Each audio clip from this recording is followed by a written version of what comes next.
This is my second video on how to set up a proportion for up-down problems. Now just like before, I've made a number line that goes from 0 to 125 on the top of my page. I'm just writing that down to remind you that numbers get larger as I go from left to right, and I also want you to understand that there's numbers bigger than the 125 that are going to be to the right of 125, and there are numbers that are less than 0 that are going to be to the left of 0, even though they're not shown on this double number line. Okay, just like before, here is my table that's going to help me solve up-down problems. And just like before, I have my percents on the bottom and I have my amounts on the top. And right above 100%, I have the original amount.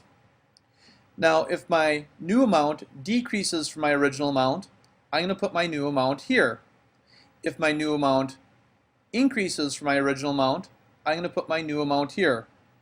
Let's look at this problem and see how we do it. So this problem, my original amount is 30 and my new amount is 12. In this case, my numbers are decreasing. First step, again, is to make a double number line. And then after I make my double number line, I'm going to put my original amount above 100. And then my new amount is either going to go here on this line or over here on this line. Since 12 is less than 30, I've got to go to the left of 30 and put my new amount there. Now to find out how much I've decreased by, what I'm going to do is take 30 and subtract 12, and I've decreased by 18. Now again, I'm going to have a couple of proportions I can look at.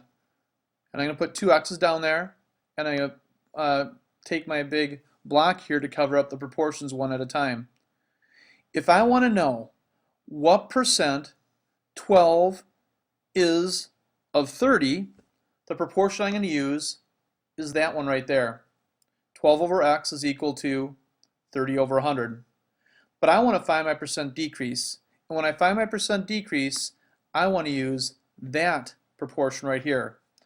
18 over x is equal to 30 over 100. And I can cross multiply and solve that, and when I do, the number I get for x is my percent decrease.